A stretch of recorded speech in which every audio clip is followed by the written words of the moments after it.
കവിഞ്ഞൊഴുകുമി അനുഗ്രഹം നിറഞ്ഞൊഴുകുമി അനുഗ്രഹം കവിഞ്ഞൊഴുകുമി അനുഗ്രഹം നിറഞ്ഞൊഴുകുമി അനുഗ്രഹം എൻ പാപവും ശാപവും ഒഴുകി ദൂരയാ ഞാൻ സൗഖ്യമാ നീതിയാ ദൈവ പൈതലാ യേശുവിൻ സ്വന്തമായി തീർന്നു ഞാൻ എന്നെന്നും കവിഞ്ഞൊഴുകുമി അനുഗ്രഹം നിറഞ്ഞൊഴുകുമി അനുഗ്രഹം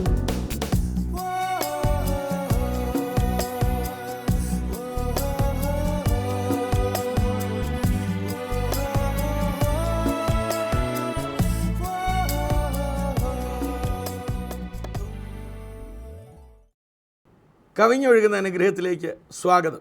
പ്രിയപ്പെട്ടവരെ, കർത്താവായ യേശു ക്രിസ്തു ഈ ലോകത്ത് ജീവിച്ച കാലം, താൻ ഈ ലോകത്ത് ശരീരത്തിൽ വന്ന് ഗലീല കടൽ തീരത്തുകൂടെ സുവിശേഷം പറഞ്ഞ് നടന്ന കാലത്ത് ഒരുപാട് രോഗികളെ സൗഖ്യമാക്കി, ബന്ധനസ്ഥരെ വിടുവിച്ചു, ദുഃഖിതർക്ക് അവൻ ആശ്വാസം പകർന്നു.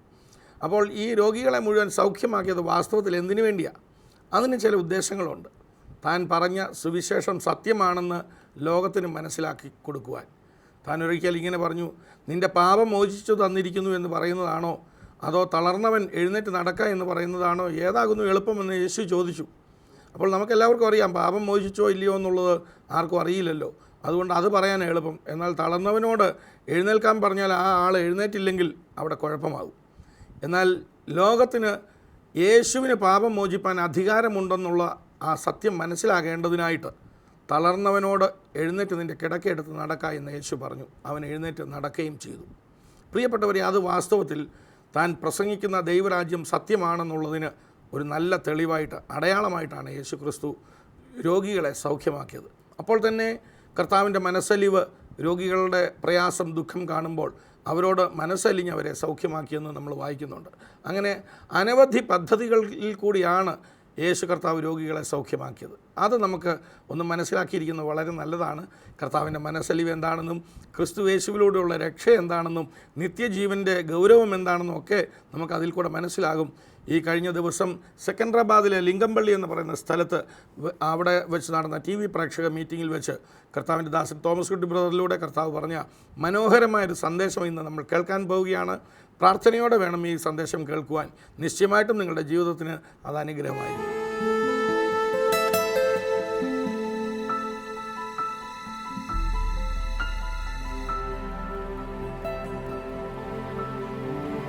നമ്മളൊരു വേദഭാഗം വായിക്കാൻ പോകുകയാണ്. దేవుని గ్రంథాలకు భాగం బైబిల్ ఉള്ളവർ മത്തായി എഴുതിയ സുവിശേഷം ഒന്നെടുത്താട്ടെ. బైబిల్ ఉన్నవారు మత్తయి సువార్తను చదువుదాం. 9ാം അധ്യായം 6ാമത് വചനം. 9వ అధ్యాయం ശ്രദ്ധിക്കുക. 9వ అధ్యాయం 6వ వచనం చదవబడును. മത്തായി എഴുതിയ സുവിശേഷം 9ാം അധ്യായം 6ാം വാക്യം. మత్తయి సువార్త 9వ అధ్యాయం 6వ వచనం. എങ്കിലും ഭൂമിയിൽ പാപങ്ങളെ മോചിപ്പാൻ മനുഷ്യപുത്രൻ അധികാരമുണ്ട് എന്ന് നിങ്ങൾ അറിയേണ്ടതിന് അവൻ പക്ഷപാതക്കാരനോട് എഴുന്നേറ്റ് കിടക്കയെടുത്ത് വീട്ടിൽ പോക എന്ന് പറഞ്ഞു. അവൻ തെലുങ്കിൽ വായിച്ചാട്ടെ. ఆయనను పాపమును క్షమించుటకు భూమి మీద మనుష్య కుమారునికి అధికారం గలదని మీరు తెలుసుకొనవలెనని చెప్పి, എങ്കിലും ഭൂമിയിൽ പാപങ്ങളെ മോചിപ്പാൻ മനുഷ്യപുത്രന് അധികാരമുണ്ട് എന്നറിയേണ്ടതിന് നിങ്ങൾ അറിയുവാൻ. ఆయన పాపమును క్షమించుటకు భూమి మీద మనుష్య కుమారునికి అధికారం గలదని తెలుసుకోవాలి. ഒരു വശം തളർന്നു കിടന്ന മനുഷ്യനോട്, పక్షవాయుతో ఉన్న మనిషితో, മേൽപ്പിര പൊളിച്ചറക്കപ്പെട്ട രോഗിയോട്, ఆ పైన వాటి విప్పి తీసుకువచ్చిన రోగితో യേശു പറഞ്ഞു, എഴുന്നേറ്റ് നടക്ക. యేసు చెప్పాను, లేచి నడువు. പെട്ടെന്ന് അവൻ കുതിച്ചെഴുന്നേറ്റ് ചാടി തുള്ളി നടന്നു. వెంటనే లేచి గంతులు వేసి నడిచాడు. യേശുക്രിസ്തുവിന്റെ പരസ്യ ശുശ്രൂഷയിൽ നടന്ന വളരെ വിചിത്രമായ ഒരു അത്ഭുതമായിരുന്നു അത്. యేసుక్రీస్తు బహిరంగ పరిచర్యలో చాలా విచిత్రమైన విడుదల ఇది. 4 പേർ ചേർന്നാണ് ഈ പക്ഷപാത രോഗിയെ കെട്ടിയിറക്കിയത്. నలుగురు కలిసి ఈ పక్షవాయుతున్న వ్యక్తిని అక్కడ తీసుకువచ్చారు. കാരണം ആ വീട് നിറയെ ജനം തിങ്ങി നിറഞ്ഞു നിൽക്കുകയാണ്. ఎందుకన్నా అక్కడ ఇంట్లో అంతా జనులు నిండి ఉన్నారు. മേൽപ്പുര പൊളിച്ചവനെ താഴോട്ടിറക്കി. పైనుంచి వారు విప్పి వారు తీసుకువచ్చారు. യേശുവിനെ സൗഖ്യമാക്കുന്നതിന് മുമ്പേ മകനെ നിന്റെ പാപങ്ങൾ ക്ഷമിച്ചു തന്നിരിക്കുന്നു എന്ന് പറഞ്ഞു. యేసు ఆయన స్వస్థపరిచే ముందు కుమారుడా నీ పాపములు క్షమింపబడి ఉన్నదని చెప్పాను. അവിടെ ഉണ്ടായിരുന്ന മതതീഷ്ണതയുള്ള ആൾക്കാരായിരുന്ന പരീശന്മാർ യേശുവിനെ വിമർശിച്ചു. అత మత సంబంధమైన రీతిలో ఆసక్తి కలిగిన పరిసయ్యులు యేసుని విమర్శించారు. ഇവനെങ്ങനെ മനുഷ്യരുടെ പാപം ക്ഷമിക്കാൻ പറ്റുന്നത്? మనిషి పాపలను ఎలా క్షమించగలుగుతాడని వారు అడిగారు. ആമേൻ. ఆమేన్. ആകയാൽ അവരുടെ നേരെ തിരിഞ്ഞിട്ട് യേശു ചോദിച്ചു. వారి వైపు చూసి యేసు అడుగుచున్నాడు, ഒരു പക്ഷവാതം പിടിച്ചു കിടക്കുന്ന വ്യക്തിയോട് എഴുന്നേറ്റ് നടക്കാൻ പറയാനാണോ എളുപ്പം? పక్షవాయుతో బాధపడిచిన వ్యక్తి లేచి నడవమని చెప్పడం പാപം ക്ഷമിച്ചു എന്ന് പറയാനാണോ എളുപ്പം? లేకపోతే పాపం క్షమింపబడిందని చెప్పడం సరళమా? പാപം ക്ഷമിച്ചു എന്ന് ഞാൻ ഇദ്ദേഹത്തോട് പറഞ്ഞാൽ పాపం క్షమించబడిందని ఆయనతో చెప్పిన ఎడల അദ്ദേഹത്തിന്റെ പാപം ക്ഷമിച്ചോ ഇല്ലയോ എന്ന് ആരും കാണുന്നില്ല. ఆయన పాపం క్షమింపబడిందా లేదా ఎవరికి తెలియదు. അത് വളരെ എളുപ്പമാണ്, പറഞ്ഞേച്ചു പോയാൽ മതി. అది చాలా సరళమని చెప్పి వెళ్ళిపోవచ్చు. പക്ഷെ വർഷങ്ങളായി തടന്നു കിടക്കുന്ന ഒരുവനോട് కానీ సంవత్సరాలుగా అక్కడ మంచాన పడిన వ్యక్తితో എഴുന്നേറ്റ് നടക്കാൻ പറയാൻ ഇച്ചിരി കട്ടിയാണ്. లేచి నడవని చెప్పడం కొంచెం ప్రయాసమే. എന്നിട്ട് പറഞ്ഞു, మళ్ళీ ఆయనతో చెప్పాను, മനുഷ്യപുത്രന് പാപം മോചിപ്പാൻ അധികാരമുണ്ടെന്ന് നിങ്ങൾ അറിയേണ്ടതിന്. కానీ మనుషుని కుమారుకి పాపం క్షమించిన అధికారం ఉందని మీరు తెలుసుకోవాలి. അവൻ തിരിഞ്ഞ പക്ഷപാതക്കാരനോട് പറഞ്ഞു, ఆయన పక్షవాయుతైన వ్యక్తిని చూసి చెప్పాను, എഴുന്നേൽക്ക. లేచి ആ യേശുവിന്റെ വചനമാണ് ഇന്ന് രാത്രി ഇവിടെ ఆ വ്യാപരിച്ചുകൊണ്ടിരിക്കുന്നത്. యేసుని వాక్యం ఈ రాత్రి వ్యాపించుచున్నది. പക്ഷപാതക്കാരന്റെ കാതിൽ ധ്വനിച്ച അതേ വചനം ഇന്ന് രാത്രി നിന്റെ കാതിലും വരികയാണ്. పక్షవాయు వినిన అదే వ్యక్తి ఆ వ్యక్తి వినిన వాక్యము ఈ రాత్రి అదే వాక్యము నీ వింటున్నావు. ഹീലിംഗ് മിനിസ്ട്രിയെ യേശുവിന്റെ കാലത്തും ഒത്തിരി പേർ വിമർശിച്ചിരുന്നു. స్వస్థత చేసే పరిచర్యను యేసుక్రీస్తు కాలంలో కూడా అనేక మంది విమర్శించారు. ഇങ്ങനെ രോഗസൗഖ്യം നടത്തിയാൽ മതിയോ? നിത്യജീവന്റെ കാര്യം വേണ്ടേ പറയാൻ? ఇలా స్వస్థపరిచితే సరిపోతుందా? నిత్య జీవిత విషయం కూడా మనం మాట్లాడాలి. ഇപ്പോഴും പലരും വിമർശിക്കുന്നവരുണ്ട്. ఈ కాలంలో కూడా జనులు చెప్పుచునే ఉన్నారు, വളരെ വചനം പറഞ്ഞാട്ടെ രോഗസൗഖ്യമാണോ നടത്തേണ്ടത്? బ్రదర్ వాక్యం బోధించండి, స్వస్థపరిచుతూనే ఉన్నారు మీరు. എന്നാൽ പ്രിയപ്പെട്ടവരെ, യേശു എന്തിനാണ് രോഗികളെ സൗഖ്യമാക്കിയത്? కానీ ప్రియులారా, యేసు ఎందుకు రోగిష్టివాన్ని స్వస్థపరిచాడు? അതാണ് ഇന്ന് രാത്രിയിലത്തെ എന്റെ വചനം. అదే ఈ రాత్రి నిచ్చే సందేశము. Why do Jesus heal? యేసు ఎందుకు స్వస్థపరచుచున్నాడు? യേശു സൗഖ്യമാക്കുന്നത് വ്യക്തിയോടുള്ള മനസ്സലിവ് മാത്രമല്ല. యేసు ఆ వ్యక్తిని కనికరపడాడు కాబట్టి కాదు ഓരോ స్వస్థపరిచేది. സൗഖ്യത്തിലൂടെയും കർത്താവ് ചിലത് തെളിയിക്കുകയാണ്. ప్రతి స్వస్థత ద్వారా ప్రభు కొన్ని కార్యములు తెలియపరచుచున్నాడు. സ്വർഗമുണ്ട്, നരകമുണ്ട്, ന്യായവിധി ഉണ്ടെന്ന് ഒക്കെ സുവിശേഷത്തിൽ പറയാം. పరలోకమున్నది, నరకమున్నది, తీర్పున్నది, ఇవంతా సువార్తలు మనం ప్రకటించవచ్చు. പക്ഷേ ഇത് കേട്ട് വിടുതലാകുന്നവരെക്കാൾ അധികം కానీ ఇవన్నీ విని విడుదల పొందే వారికి అధికముగా ഒരു ദൈവപ്രവൃത്തി നടക്കുന്നത് കണ്ടാൽ അനേകർ വിശ്വസിക്കും. దేవుని క్రియ జరిగితే అనేక జనులు నమ్ముతారు. എന്നെ കേൾക്കുന്ന എല്ലാ ശുശ്രൂഷകരും രോഗസൗഖ്യ ശുശ്രൂഷ ചെയ്യണം. నన్ను వింటున్న పరిచరికులందరూ రోగ శాంతి పరిచయం ഇനിയും చేయాలి. രോഗികളെ സൗഖ്യമാക്കണം. ఇంకా రోగిష్టి వారిని స్వస్థపరచాలి. Jesus is a healer by his profession. నా యేసు చేసే పని తన వృత్తి స్వస్థపరచడం. അല്ല, ഒരർത്ഥത്തിൽ പറഞ്ഞാൽ യേശുവിന് ഒരു ജോലിയേ ഉള്ളൂ, ഹീലിംഗ് മാത്രം. దాని అర్థం ఏంటంటే యేసుకు ఒకటే పని ఉన్నది, స్వస్థత ఇవ్వడము. പലരും വിചാരിക്കുന്ന ശരീരത്തിന്റെ ഹീലിംഗ് ആണ്. జనులందరూ అనుకునేది శారీరకంగా స్వస్థత అని. അതിലും വലിയ മുറിവ് ഹൃദയത്തിനാണ്. దానికున్న పెద్ద గాయం హృదయంలో ఉన్నది. യേശു പറഞ്ഞാൽ ഹൃദയത്തിന്റെ മുറിവ് കിട്ടുന്ന ഫിസിഷ്യൻ കൂടെയാണ്. యేసు చెప్పాను, హృదయంలో గాయపడిన వాటి కట్టే അവൻ ശരീരങ്ങളെ മാത്രമല്ല, മനസ്സുകളെ മാത്രമല്ല സൗഖ്യമാക്കുന്നത്. ఆయన శరీరంలో కాదు, మనసును కూడా స్వస్థపరిచేవాడు. മനുഷ്യന്റെ ആത്മാവിന് പറ്റിയ രോഗമാണ് പാപം. మనిషి ఆత్మలో జరిగిన రోగమే పాపము. അതോടുകൂടി അവൻ ദൈവത്തിൽ നകന്നുപോയി. దానితోనే దేవుడి నుంచి దూరమైపోయాడు. സ്വർഗം അവന് നഷ്ടപ്പെട്ടു. పరలోక రాజ్యం నష్టమైపోయినది. എന്നാൽ ഒറ്റ വാക്കുകൊണ്ട് പാപം മോചിക്കുന്ന അധികാരവും യേശുവിനുണ്ട്. కానీ ఒకే మాటతో పాపం క్షమించే అధికారము యేసు క్రీస్తు కలిగి ఉన్నాడు. ഓ, പാപമോചനം എന്ന രോഗസൗഖ്യവും യേശു ചെയ്യുന്നു. పాప క్షమాపణను రోగ స్వస్థత యేసు ఇస్తున్నాడు. സഹോദര, അത് ആത്മാവിന്റെ ഹീലിംഗ് ആണ്. సహోదరాది ఆత్మలో జరిగే స్వస్థత. ലോകത്തിലെ ഡോക്ടർമാർ ശരീരത്തെ സൗഖ്യമാക്കും. లోకంలో ఉన్న వైద్యులు శరీరంలో എന്നാൽ స్వస్థపరుచున్నారు. ശരീരത്തെ, മനസ്സിനെയും ആത്മാവിനെയും മുഴുവൻ ഹീൽ ചെയ്യുന്ന ഒരേ ഒരു ഹീലറേ ഉള്ളൂ, ഒരേ ഒരു ഡോക്ടറേ ഉള്ളൂ. അവൻ വൈദ്യന്മാരുടെ വൈദ്യനാണ്. അവന്റെ പേരത്ര യേശു. శరీరమును ఆత్మను మనసును స్వస్థపరిచే ఒకే ఒక వైద్యుడు ఉన్నాడు.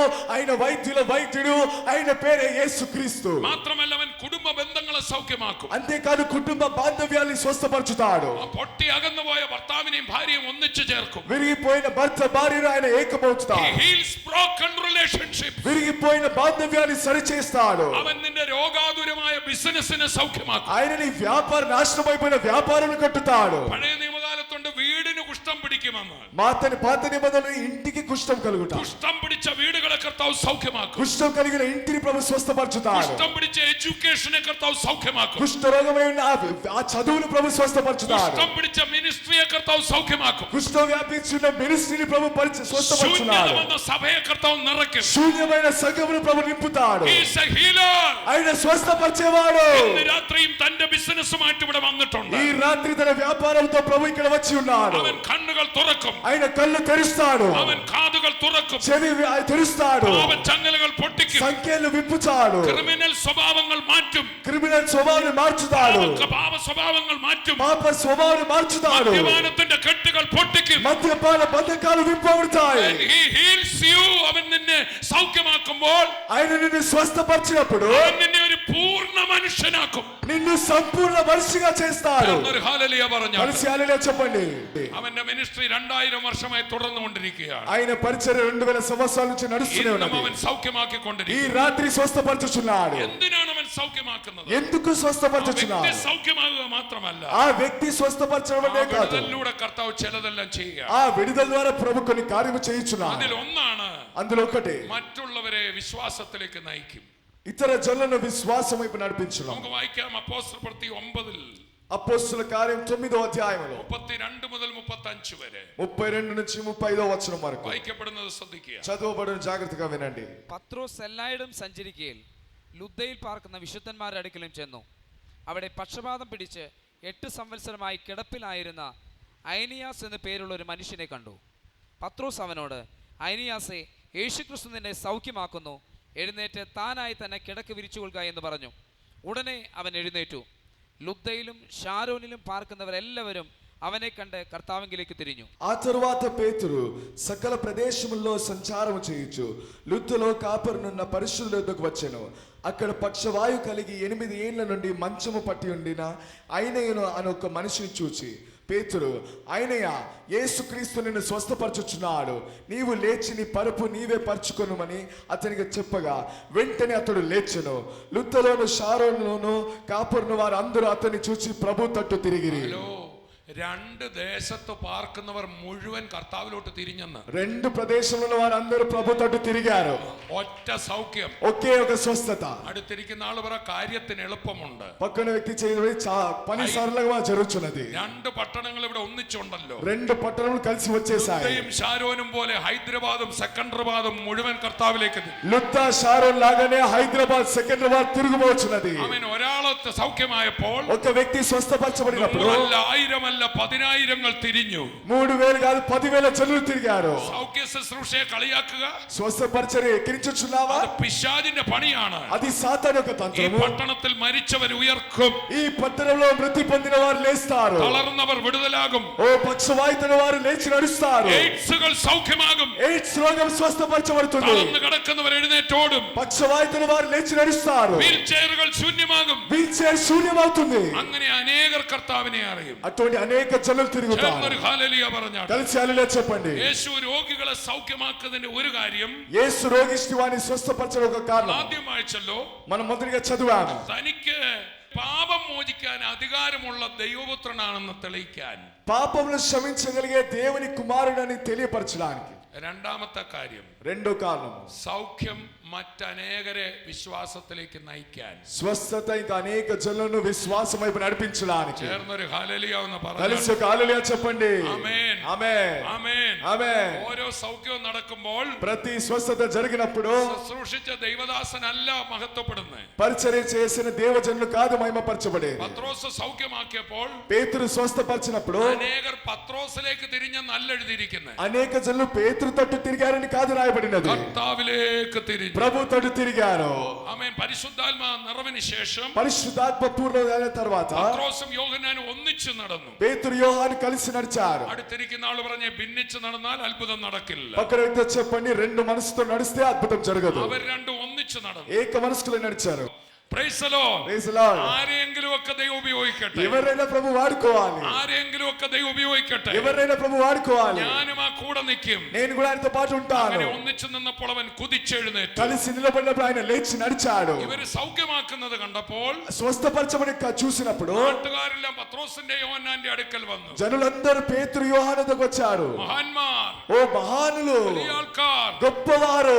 അവര് പറഞ്ഞു, అప్పుడు వారు చెప్పారు, ഞങ്ങളെ വണങ്ങല്ലേ. అయ్యో మమ్మ మోకరించవద్దు. ഞങ്ങൾ അത് തന്നെ പറയട്ടെ. మేము కూడా అదే చెప్పుచున్నాము. തങ്കു ബ്രദറും തോമസ് കുട്ടി ബ്രദറും ചേർന്ന് പറയട്ടെ. తంగు బ్రదర్ థామస్ కూడా కలిసి చెప్పుచున్నారు. ഞങ്ങളെ വണങ്ങല്ലേ. మమ్మ ఆరాధించవద్దు. ഞങ്ങളെ వణങ്ങല്ലേ. అయ్యో మమ్మ మోకరించవద్దు. ഞങ്ങൾ തൽക്കാലം ഇതൊക്കെ ഇട്ടുകൊണ്ട് വന്നിരിക്കുന്നേ ഉള്ളൂ. మేము కేవలం ఇది వేసి వచ్చి ఉన్నాము. ടൈ ഒക്കെ ഇടയ്ക്ക് കെട്ടുന്നേ ഉള്ളൂ. అప్పుడప్పుడు టై కట్టుచున్నాము. ഞങ്ങൾ വെറും సాధాരണ മനുഷ്യരാണ്. మేము సామాన్య మనుషులమే. ഞങ്ങളല്ല ഇത് ചെയ്തത്. మేము కాదు చేస్తున్నది. ഇവൻ ഈ ഡാൻസ് ചെയ്യാൻ കാരണം, ఈయన గంతులు వేయడానికి కారణము, ഇവന്റെ മുടന്ത് മാറാൻ കാരണം, కుంటితనం మారడానికి కారణము, നിങ്ങൾ ക്രൂശിച്ച మీరు సిలువ వేసిన നസ്രായനായ യേശുവിനെ నజరేయుడైన యేసుని ദൈവം ഉയർപ്പിച്ചു. దేవుడు లేపాడు.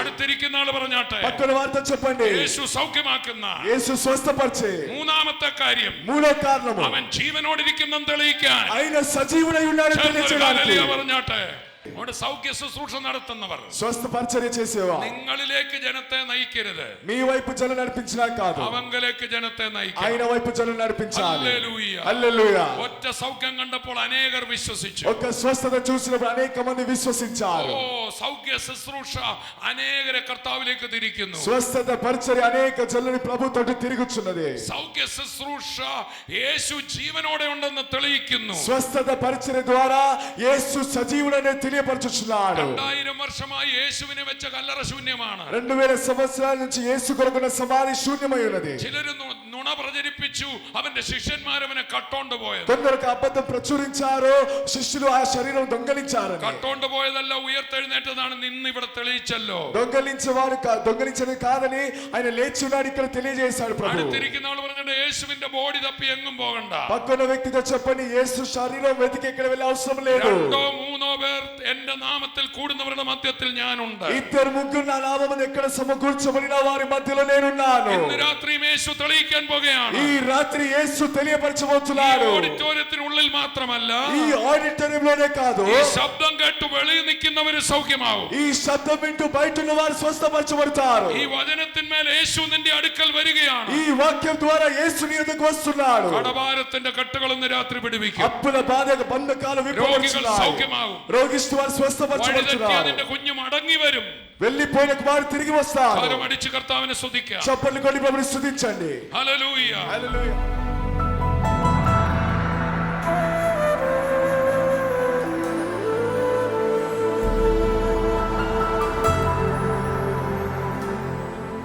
വർഷമായിട്ട് ആർത്രൈറ്റിസിന്റെ പ്രോബ്ലം ആയിരുന്നു.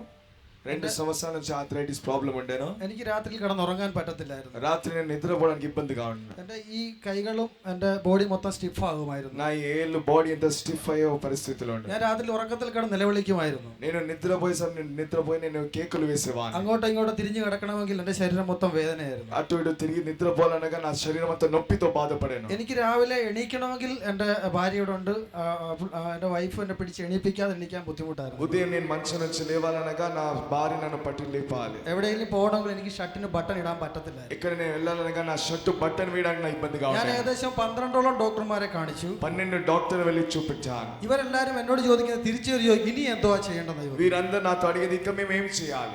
അമൃത ഹോസ്പിറ്റലിൽ ട്രീറ്റ്മെന്റ് ചെന്നപ്പോൾ అమృత హాస్పిటల్ ట్రీట్మెంట్ వెళ్ళినప్పుడు അവിടുത്തെ ഡോക്ടർ എന്നോട് ലാസ്റ്റ് ചോദിക്കുക, ജോജി ഇനി എന്ത് ചെയ്യണം? ഞാൻ అక్కడ డాక్టర్ అడుగుచున్నారు, జోజి ఇక్కడ నేను ఏం చేయాలి? അപ്പോൾ ഞാനും ബിനു ബ്രദറും ഒന്നിച്ചുകൊണ്ട് ഞങ്ങൾ പരസ്പരം നോക്കി. నేను బిను బ్రదర్ మేము అటు ఇటు చూసాం. ഞങ്ങൾക്കൊരു കാര്യം പിടിയിട്ട് ഞങ്ങൾ അപ്പോൾ പരസ്പരം പറഞ്ഞു, ഇനി കർത്താവിനെ ചെയ്യാൻ പറ്റത്തുള്ളൂ. తెలుసుకున్నాము ఇది కేవలం ప్రభు మాత్రమే మన చేయగలుగుతాడు. ഇന്ന് എൻ്റെ ജീവിതത്തിൽ ഇന്നലത്തെ രാവിലത്തെ മീറ്റിംഗിൽ నిన్న జరిగిన పగలు ఉదయం జరిగిన మీటింగ్ లో ഞാൻ ഈ മരുന്ന് കഴിച്ചുകൊണ്ടിരിക്കുക. నేను మెడిసిన్ తీసుకుంటూనే ఉన్నాను. അതിനോടൊപ്പം എനിക്ക് വേദന കൂടുമ്പോൾ ഞാൻ പെയിൻ കില്ലർ ഡോക്ടറുടെ അഡ്വൈസ് ഇല്ലാതെ കഴിച്ചുകൊണ്ടിരിക്കുക. దాంతో నేను పెయిన్ కిల్లర్ తీసుకుంటూనే ఉన్నాను. കാരണം വേറൊന്നുമല്ല, ഈ ഒരു മീറ്റിങ്ങിന് വേണ്ടിയിട്ട് ഞങ്ങൾ ഇങ്ങനെ ഓടിക്കൊണ്ടിരിക്കുക.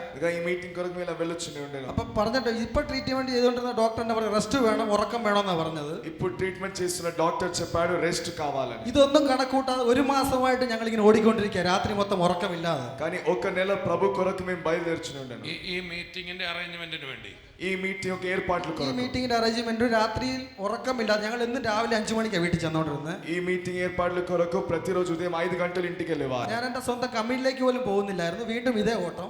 నా సొంత కంపెనీ కూడా వెళ్ళకుండా మేము దీని కొరకు బయలుదేరుచున్నాం. എന്റെ ശരീരത്തിന് ഒരു ക്ഷീണവും തോന്നിയില്ല. నా శరీరం ఎటువంటి క్షీణము లేకుండా. പല സഹോദരന്മാരും പറഞ്ഞു റെസ്റ്റ് എടുക്ക് സഹോദര എന്ന് പറഞ്ഞു. ఎన్నో సహోదరులు చెప్పారు బ్రదర్ మీరు రెస్ట్ తీసుకోండి. ഞാൻ ഒരു കാര്യം മാത്രം ഓടുന്നത് എന്റെ കർത്താവിന് വേണ്ടിയാണെങ്കിൽ నేను తెలుసుకున్నాను నేను ప్రభు కొరకు పరిగెత్తుచున్నాను. വിടുതൽ ഞാൻ കാണുന്നുണ്ട്. నేను విడుదల చూస్తాను. എന്റെ കർത്താവ് എന്റെ ജീവിതത്തിൽ അത്ഭുതം ചെയ്യാൻ മതിയായ ప్రభు నా జీవితంలో అద్భుతం చేయడానికి శక్తివంతుడు. ഇന്നലെ രാവിലത്തെ മീറ്റിംഗിൽ അത് സംഭവിച്ചു. నిన్న ఉదయం జరిగిన మీటింగ్ లో జరిగింది. എന്റെ കർത്താവ് എന്റെ സൗഖ്യമാണ്. నా ప్రభు స్వస్థపరిచాడు.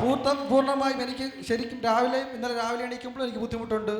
എനിക്ക് നടക്കാനും വയ്യ ഇരിക്കാനും വയ്യാതൊക്കെ ഞാൻ അവിടെ വന്നത്. ఇదే ఉదయం నేను లేచిన తర్వాత కూడా నాకు నడవడానికి కూర్చోడానికి ఇబ్బందిగా ఉండేది. ബ്രദർ ഇങ്ങനെ വിളിച്ചു പറഞ്ഞു ആർത്രൈറ്റിസ് കർത്താവ് സൗഖ്യമാക്കുമെന്ന് പറഞ്ഞു. బ్రదర్ ఇలా చెప్పారు ఆర్థరైటిస్ ప్రభు స్వస్థపరచుచున్నాడు. അപ്പോൾ ഞാൻ ഓർത്തു ഞാൻ കുറേ നാളായി പ്രാർത്ഥിക്കുന്നുണ്ട് ഒന്നും സംഭവിക്കുന്നില്ല. ഞാൻ പതിയെ ഇങ്ങനെ കയ്യൊക്കെ ആരും കാണാതെ നോക്കി.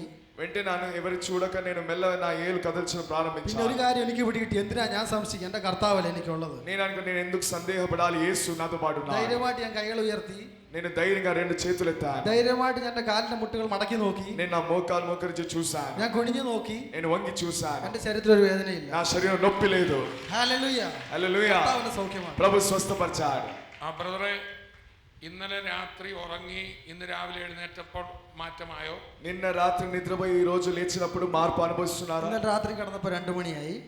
ഇന്നലെ നേരത്തെ കിടക്കാൻ പറ്റി. രാവിലെ എണീറ്റപ്പോൾ ഒരു ക്ഷീണമില്ലാതെ എണീറ്റ് എന്നെ വിനോദ് ബ്രദർ വിളിക്കുമ്പോൾ ഞാൻ എണീക്കുന്നത്. എണീറ്റ് പെട്ടെന്ന് റെഡിയായി ഓടി പോകുമായിരുന്നു. నిన్న రాత్రి 2 గంటలు నిద్రపోయాను కానీ ఈ రోజు లేచి ఎటువంటి సమస్య లేదు, పూర్తి ఆరోగ్యం ఉన్నది. രാവിലെ എഴുന്നേക്കപ്പം ആ വേദന ഇല്ല, എഴുന്നേക്കാനുള്ള ബുദ്ധിമുട്ടൊന്നും ഇല്ല. രാവിലെ എണീക്കുമ്പോൾ എനിക്ക് യാതൊരു ബുദ്ധിമുട്ടും ഇല്ല. ఉదయం లేచినప్పుడు ఎటువంటి ఇబ్బంది లేదు, ప్రభు చక్కగా స్వస్థపరిచాడు. വൈഫ് ഒന്ന് എഴുന്നേറ്റേ, വൈഫ്.